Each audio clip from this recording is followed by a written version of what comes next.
১৬ কোটি মানুষের একটি দেশ বাংলাদেশ। বঙ্গবন্ধুর হাত ধরে স্বাধীনতা পেয়েছি আমরা, প্রায় ৫০ বছর হতে চলল, কিন্তু এখনো আমরা পরাধীন, সমাজের আড়ালে লুকিয়ে থাকা নানান অপরাধ চক্রের হাতে। রাষ্ট্রের অগ্রগতির পথে সবচাইতে বড় বাধা এসব অপরাধ চক্র। এই অপরাধ চক্রগুলো লুকিয়ে আছে আপনার আমার আশেপাশেই।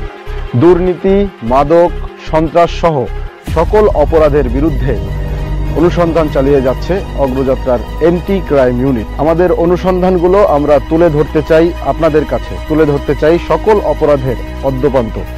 চোখ রাখুন অগ্রযাত্রার নিয়মিত আয়োজন ক্রাইম ফাইলে।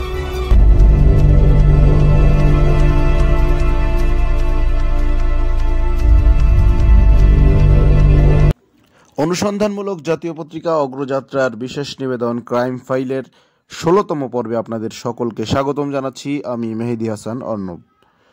দর্শকবৃন্দ, আজকে আমাদের এই ক্রাইম ফাইলের আয়োজন যে বিষয়টা নিয়ে, সেটি হলো মাত্র ১১ বছর বয়স্ক ছেলেটির নাম রবিউল হাসান।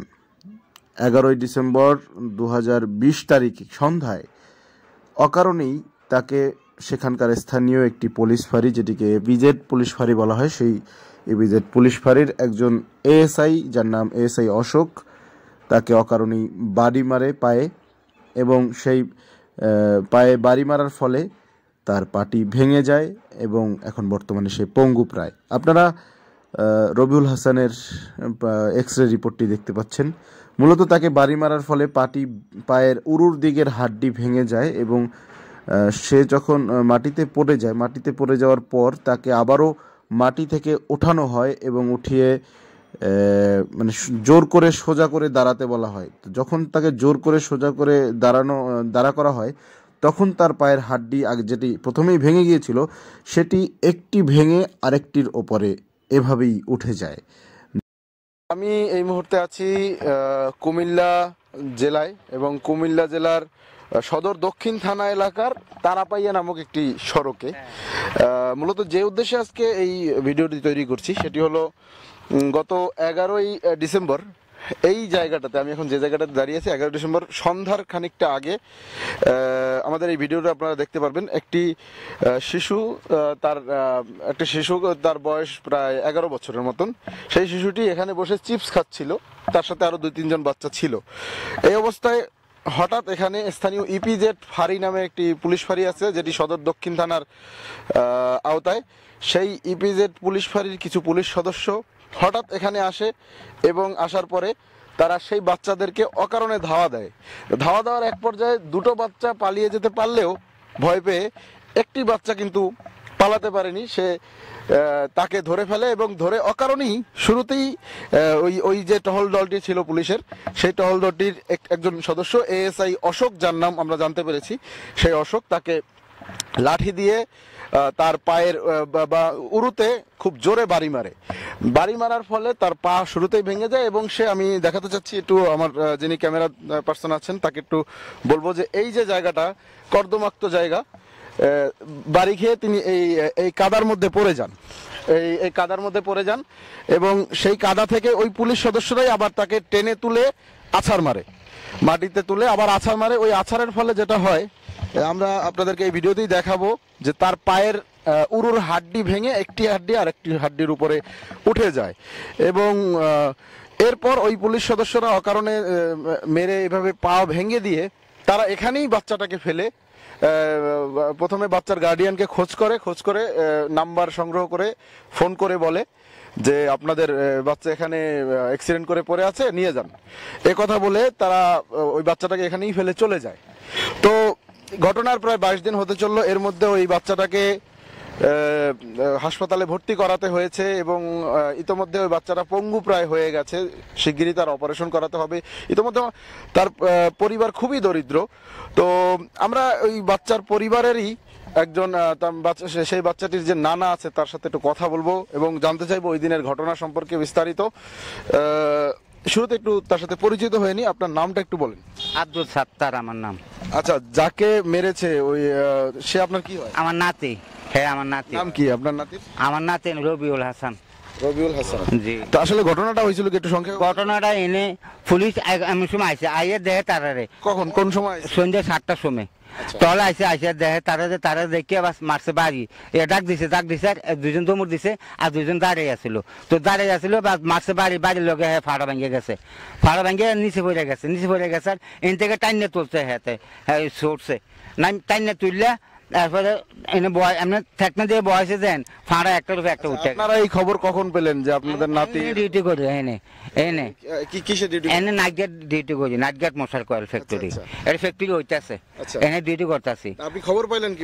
আমি সিকিউরিটি পাখি শুনি না, আমি কিতে যাই চাই আয়ে দেখে কিতে আমার নাতি অগল এটি কি অবস্থায়? শোয়ার ভিতরে পড়ে রয়েছে। আচ্ছা, তারপরে আপনারা তাকে দ্রুত হাসপাতালে? হ্যাঁ, এরপরে তো পুলিশে তার খোঁজ খবর লইয়া ফোন করছে মিজানের কাছে, মিজানের দোকানে থাকে তো মিজানে ফোন করছে, মিজানা তারা গাড়ি ফাড়াইছে, অটো ফাড়াইছে আর এরপর পুলিশে উড়াই দিছে, বাস লয়ে গেছি। আচ্ছা, হাসপাতালে যাওয়ার পরে ডাক্তাররা কি বললো, আসলে কি অবস্থা হয়েছিল? ডাক্তাররা বলছে যে এটা দ্রুতভাবে চিকিৎসা করেন, তারপরে ইয়ে করেন। কি হাসপাতালে যাওয়ার পরে এক্সরে করার পরে কি দেখলেন সেটা? এক্সেল করার পরে দেখলাম তো এটা ভেঙে গেছে, বুঝলেন নি। এরপরে তো এটা জোড়া দিয়ে তারা কেমনি কিতা করছে এটারে। এখন আপনার নাতির কি অবস্থা আসলে? অবস্থা খুব খারাপ, এটা 3 তারিখে যাইতে হবো হসপিটাল, যাইয়া ইয়ে করতে হবো। আচ্ছা, তো এরপর থেকে ওই পুলিশ সদস্য কোন ক্ষতিপূরণ বা কি করেছে সেটা বলেন তো? পুলিশে এরপরে গেছে যাইয়া থানা, আমরা যখন আয়ে পড়ছি থানা ইয়ার থেকে, থানা মেডিকেল থেকে, এরপরে তো পুলিশে গেছে, পুলিশে যাইয়া 3000 টাকা দিয়েছে তারে, আর ওই আপেল আর আঙ্কুর কেটে দিয়েছে কিনা মালটা দিয়ে আয়া আসতেছে পুলিশ।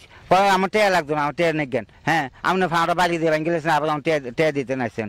একথা কইছে, তুই আমার নাম কইস কে, আমার নাম কইস না। আমি ফালে, কে বলে আমার নাম বলিস না? পুলিশে অশোক দারকে বলছে তো ভালো তো তোর আমি গাঁদা দিয়ে ডরা দিতেতাম, একথা কয় পুলিশে, কয় বাবা দিয়া। আচ্ছা, তো ওই পরে উনি আর কোনো ক্ষতিপূরণ দেয়নি? কি হুমকি দিয়েছে উনি?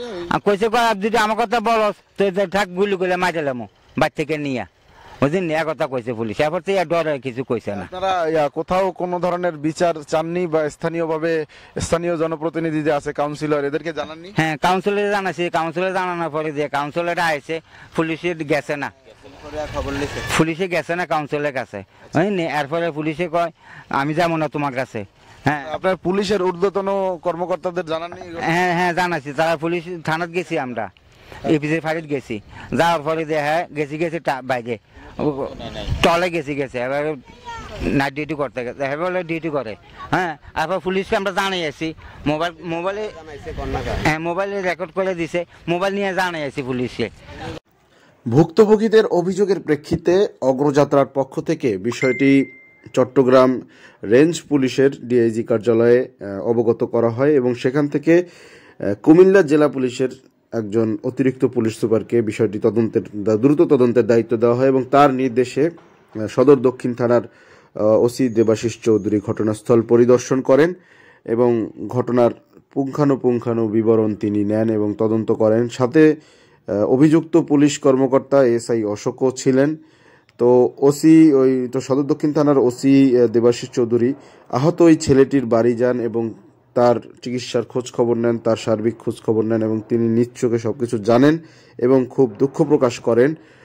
তো অগ্রযাত্রার তৎপরতায় সেদিনই, যেদিন অগ্রযাত্রার পক্ষ থেকে রিপোর্টটি করতে কুমিল্লার সেই জায়গাটিতে যাওয়া হয় সদর দক্ষিণ থানা এলাকার, সেদিনই মূলত পুলিশের পক্ষ থেকে একটি তদন্ত কমিটি গঠন করা হয় এবং ওই যে বাচ্চাটি আহত হয় পুলিশের আঘাতে, সেই বাচ্চাটিকে ক্ষতিপূরণ বাবদ টাকা দেয়া হয় এবং তার চিকিৎসার সকল খরচ পুলিশ বহন করবে বলে জানায় এবং একই সাথে সেই অভিযুক্ত পুলিশ কর্মকর্তা এসআই অশোকের বিরুদ্ধেও বিভাগীয়ভাবে তদন্ত শুরু হয়, যার দায়িত্বে একজন সহকারী পুলিশ সুপারকে নিয়োজিত করা হয়েছে, যিনি এই বিষয়টি তদন্ত করে শাস্তিমূলক ব্যবস্থা নেবেন।